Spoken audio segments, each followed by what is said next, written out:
നമസ്കാരം. മലയാളി വാർത്തയിലേക്ക് സ്വാഗതം. ഒരേ വിഷയത്തിൽ നിലപാടുകൾ രണ്ട്, അല്ലെങ്കിൽ നീതി രണ്ട്. ഒരുപക്ഷെ രാഹുൽ മാങ്കൂട്ടത്തിനെതിരെയുള്ള യുവതിയുടെ പരാതിയും അതുമായി ബന്ധപ്പെട്ട് രാഹുൽ ഈശ്വറിനെ പോലീസ് കസ്റ്റഡിയിലെടുക്കുന്നതുമൊക്കെയായി ബന്ധപ്പെട്ട് ചർച്ച ചെയ്യപ്പെടുമ്പോൾ അധികമാരും ശ്രദ്ധിക്കാതെ പോയ ഒരു കാര്യമാണത്. അതായത് രാഹുൽ മാങ്കൂട്ടത്തിനെ സപ്പോർട്ട് ചെയ്യുന്നു എന്നതിനേക്കാൾ ഉപരി രാഹുൽ ഈശ്വറിനെ പോലീസ് അറസ്റ്റ് ചെയ്യാനുള്ള പ്രധാനപ്പെട്ട കാരണം പരാതിക്കാരിയിലേക്കുള്ള ഒരു ഐഡന്റിറ്റി വ്യക്തമാക്കി കൊടുത്തു എന്ന് പറഞ്ഞതിന്റെ അടിസ്ഥാനത്തിലാണ്. തന്റെ ഐഡന്റിറ്റി രാഹുൽ ഈശ്വർ പുറത്തുവിട്ടു, അല്ലെങ്കിൽ തന്നിലേക്ക് എത്തുന്ന തരത്തിലുള്ള സൂചനകൾ രാഹുൽ ഈശ്വർ നൽകി എന്നുള്ളതിന്റെ അടിസ്ഥാനത്തിൽ പരാതി നൽകുകയും രാഹുൽ ഈശ്വറിനെ പോലീസ് അറസ്റ്റ് ചെയ്യുകയും 14 ദിവസത്തേക്ക് റിമാൻഡിലിടുകയും ഒക്കെ ചെയ്തു. പക്ഷേ ഇതേ അവസ്ഥയിൽ മറ്റൊരു വ്യക്തി കൂടെ ഈ ചില അതിജീവിതകൾക്കുള്ള സൂചനകൾ നൽകിയിട്ടുണ്ട്. ജെയ്ക് സി തോമസ് ഒരു ചാനൽ ചർച്ചയിൽ പങ്കെടുത്തപ്പോഴാണ് രാഹുൽ മാങ്കൂട്ടത്തിനെതിരെയുള്ള വാദപ്രതിവാദങ്ങൾക്കിടെ ജെയ്ക്ക് ഈ പറയുന്നത് പോലെ ഒരു പെൺകുട്ടിയിലേക്ക് എത്താനുള്ള സൂചനകൾ, അതായത് ഒരു വ്യക്തിയുടെ ഐഡന്റിറ്റി പുറത്തു വരുന്ന തരത്തിലുള്ള ഒരു പരാമർശം നടത്തിയത്. രാഹുൽ മാങ്കൂട്ടത്തിൽ സ്ഥിരം ക്രിമിനലാണ് എന്ന് വ്യക്തമാക്കാൻ വേണ്ടിയായിരുന്നു ഇത്തരമൊരു പരാമർശം.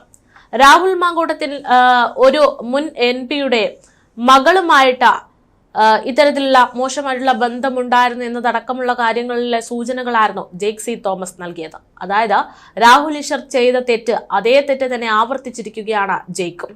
പക്ഷേ ജെയ്ക്ക് ഈ കാര്യം പറഞ്ഞു എന്നതിനെ കുറിച്ച് യാതൊരു തരത്തിലും ആരും തന്നെ ശ്രദ്ധിച്ചിട്ടില്ല, പരാമർശങ്ങൾ എടുത്തിട്ടില്ല എന്നുള്ളതാണ്. ഇപ്പോൾ ഇവിടെ പ്രധാനമായിട്ടും ഉയരുന്ന ചോദ്യം, എന്തുകൊണ്ടാണ് ജെയ്ക്കിനെതിരെ ഒരു നടപടി എടുക്കാത്തത്, അല്ലെങ്കിൽ ജെയ്ക്ക് ചെയ്തത് വലിയൊരു തെറ്റാണോ എന്നുള്ളതാണ്.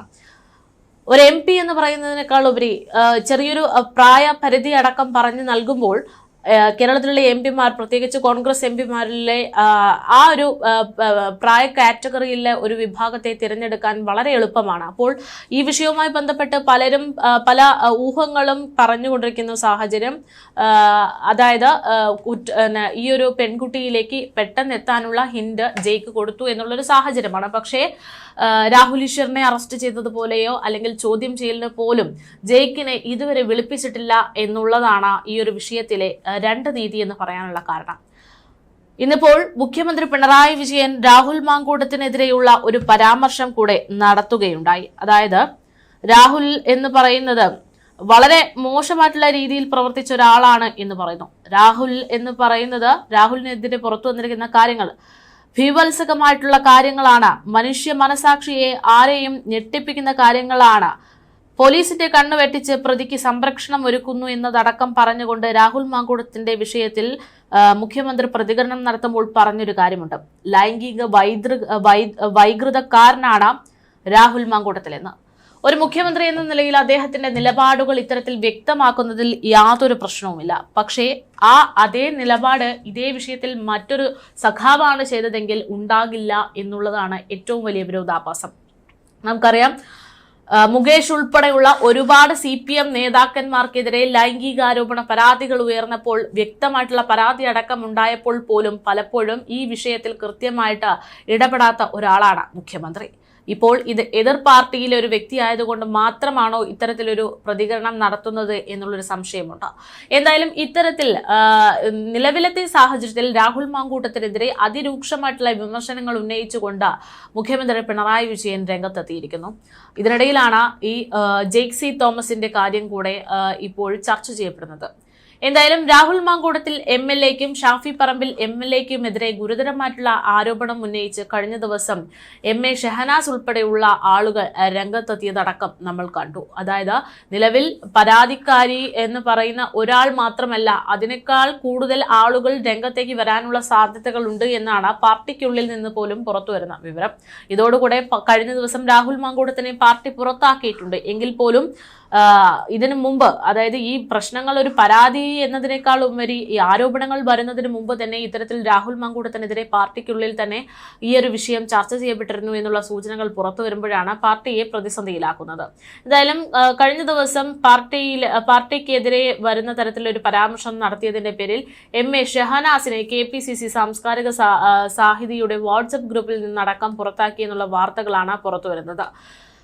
അവർ പറഞ്ഞിരുന്നത് രാഹുൽ മാങ്കൂട്ടം ഇത്തരത്തിൽ വളരെ മോശമായിട്ടുള്ള രീതിയിൽ ഇതിനു മുമ്പും പലരോടും പെരുമാറിയിട്ടുണ്ട് എന്നുള്ള കാര്യങ്ങളായിരുന്നു. പക്ഷേ അത് പറയേണ്ടുന്ന സാഹചര്യം ഇതായിരുന്നു എന്നുള്ളതാണ് ഇപ്പോൾ ഷഹനാസുമായി ബന്ധപ്പെട്ട് പലരും ഉയർത്തുന്ന ചോദ്യം. എന്തായാലും ഇത്തരത്തിൽ കാര്യങ്ങൾ പോകുമ്പോൾ അല്ലെങ്കിൽ രാഹുൽ മാങ്കൂട്ടത്തിന്റെ വിഷയങ്ങൾ ഇങ്ങനെ ചർച്ച ചെയ്യപ്പെടുമ്പോൾ ഇതിനിടയിൽ ലൈംഗിക പീഡന കേസിൽ പരാതിക്കാരെ അധിക്ഷേപിക്കുന്ന തരത്തിൽ അല്ലെങ്കിൽ പരാതിക്കാരിയുടെ വ്യക്തിത്വം മനസ്സിലാകുന്ന തരത്തിൽ പരാതിക്കാരിയിലേക്ക് എത്തുന്ന തരത്തിലുള്ള പരാമർശങ്ങൾ നടത്തുന്നവർക്കെതിരെ നടപടി ഉണ്ടാകുമെന്നുള്ള മുന്നറിയിപ്പ് കൂടെ പുറത്തു വന്നിട്ടുണ്ട്.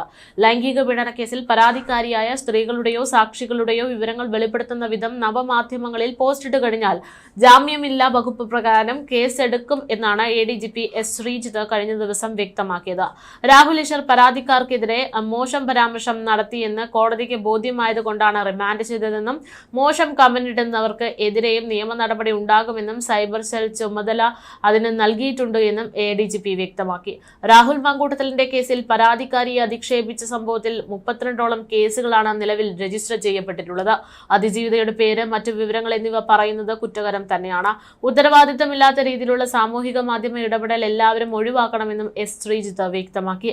അഭിപ്രായ സ്വാതന്ത്ര്യത്തിന്റെ പേരിൽ മറ്റൊരാളുടെ സ്വകാര്യത ലംഘനത്തിന് ആർക്കും അവകാശമില്ല എന്നാണ് അദ്ദേഹം ഓർമ്മിപ്പിക്കുന്നത്. അതേസമയം മറുവശത്ത് രാഹുൽ മാങ്കൂട്ടത്തിൽ MLA-ക്കെതിരെ പരാതി നൽകിയിട്ടുള്ള യുവതിയെ അപമാനിച്ചെന്നുള്ള കേസിൽ അറസ്റ്റിലായ രാഹുൽ ഈശ്വറിന്റെ ജാമ്യ ഹർജി ഇന്ന് പരിഗണിക്കാനിരിക്കുകയാണ്. തിരുവനന്തപുരം അഡീഷണൽ CJM കോടതിയാണ് ജാമ്യ ഹർജി പരിഗണിക്കുന്നത്. സൈബർ പോലീസ് രജിസ്റ്റർ ചെയ്ത കേസിൽ 5ാം പ്രതിയായിട്ടാണ് രാഹുൽ ഈശ്വർ ഉള്ളത്. സെഷൻസ് കോടതിയിൽ നൽകിയ ജാമ്യ ഹർജി ശനിയാഴ്ച പരിഗണിക്കാനിരിക്കെയാണ് കീഴ്ക്കോടതിയിൽ മറ്റൊരു ഹർജി നൽകിയത്. അറസ്റ്റ് നിയമവിരുദ്ധമെന്നും ജാമ്യമില്ലാ വകുപ്പ് ചുമത്താനുള്ള കുറ്റം ചെയ്തിട്ടില്ലെന്നുമാണ് രാഹുൽ ഈശ്വർ ജാമ്യ ഹർജിയിൽ ചൂണ്ടിക്കാണിച്ചിരിക്കുന്നത്. പരാതിക്കാരിയുടെ പേരോ വിവരങ്ങളോ താൻ പരസ്യപ്പെടുത്തിയിട്ടില്ല എന്നും വാദമുണ്ട്. രാഹുൽ ഈശ്വർ ജയിലിൽ നിരാഹാരം തുടരുന്ന ഒരു സാഹചര്യം തന്നെയാണ് ഇപ്പോഴും. പോലീസ് കള്ളക്കേസെടുത്ത് അറസ്റ്റ് ചെയ്തെന്ന് ആരോപിച്ചുകൊണ്ടാണ് രാഹുൽ ഈശ്വറിന്റെ നിരാഹാരം. വെള്ളം മാത്രം മതിയെന്ന് ഉദ്യോഗസ്ഥരോട് ആവശ്യപ്പെടുകയും ഇക്കാര്യം ജയിൽ സൂപ്രണ്ടിന് എഴുതി നൽകുകയും ചെയ്തിട്ടുണ്ട്. കഴിഞ്ഞ ദിവസം ആശുപത്രിയിൽ എത്തിച്ച് രാഹുലിനെ ട്രിപ്പ് അടക്കമിട്ട വീഡിയോകൾ നമ്മൾ പുറത്തുവിട്ടിട്ടുണ്ട്. ക്ഷീണിതനാണെന്ന ഡോക്ടറുടെ റിപ്പോർട്ടിനെ തുടർന്നായിരുന്നു ഇത്തരത്തിലൊരു ട്രിപ്പ് കയറ്റിയത്. അതേസമയം കേസിലെ 4ാം പ്രതിയായിട്ടുള്ള KPCC ജനറൽ സെക്രട്ടറി സന്ദീപ് വാര്യർക്കും ഇന്ന് നിർണായകമായിട്ടുള്ള ദിവസമാണ്. സന്ദീപ് വാര്യരുടെ മുൻകൂർ ജാമ്യ ഹർജി സെഷൻസ് കോടതി ഇന്ന് പരിഗണിക്കാനായി മാറ്റിവെച്ചിട്ടുണ്ട്. എന്നാൽ ജഡ്ജി അവധിയിലായതിനാൽ ചുമതലയുള്ള മറ്റൊരു കോടതിയിലേക്കാണ് ഹർജി വരിക എന്നാണ് വിവരം. കേസ് പരിഗണിച്ച ശേഷം മാറ്റിവെക്കാനാണ് സാധ്യതയെന്നാണ് വിവരം.